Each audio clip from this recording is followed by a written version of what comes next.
sir নমস্কাৰ mutual ফাণ্ডৰ কথাটো যে কৈছিলোঁ আজি চহীটো কৰি দিয়ক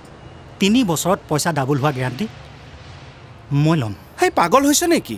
ছাৰে পইচা ডাবল কৰি কি কৰিব নহয়নে ছাৰক লাগে ছিকিউৰিটি এটা ভাল ইঞ্চুৰেঞ্চ পলিচি ছাৰ মই কাগজ পত্ৰ ৰেডি কৰিয়ে থৈছোঁ আপুনি চাইনটো কৰিলেই হ'ল বাকী দায়িত্ব এই জীৱন দত্তৰ হয় বল sir sir sir sir sir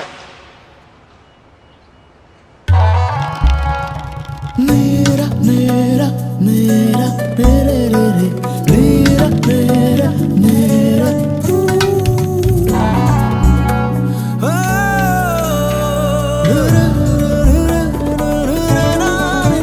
তোমাক এটা ধুনীয়া সপোন যেন লাগে সপোন নহয় বাস্তৱ কিন্তু বাস্তৱ আমি ভবাৰ দৰে নহ'বও পাৰে কিন্তু মই কেতিয়াও হাৰ নেমানো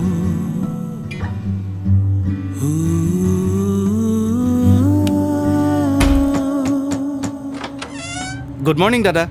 ৰাতিপুৱা মাতিছিলে যে বন্ধু 3টা বজাত আহিছোহে পাছত আহিবা থেংক ইউ মানে দাদা মই থেংক ইউ দাদা প্লিজ থেংক ইউ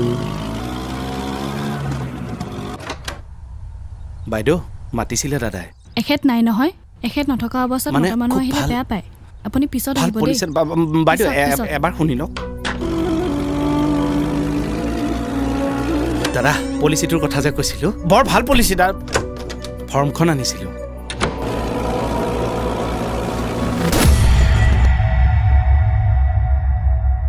গছে মোৰ শান্তি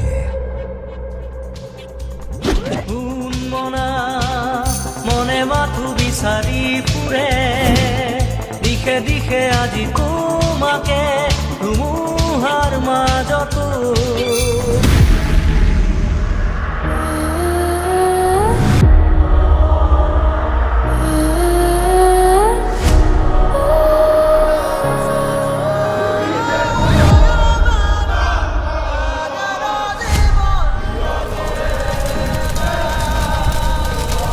হাৰ্টথ্ৰব আৰু নাই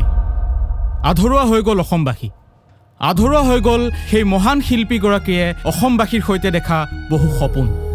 কি হ'ব সেই সপোনবোৰ কি হ'ব সেই মহান শিল্পীগৰাকীয়ে আধৰুৱাকৈ এৰি থৈ যোৱা তেওঁৰ কামবোৰ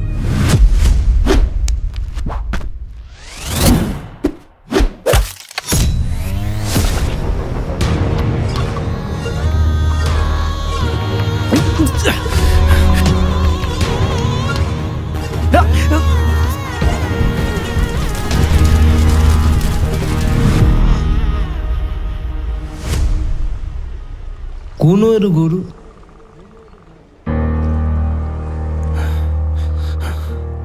দাদা কি কৰি আছো ইয়াত মই জানিছিলোঁ আপুনি গুচি যাব নোৱাৰে আপুনি আছে আৰু থাকিবই আপোনাক কোনেও মাৰিব নোৱাৰে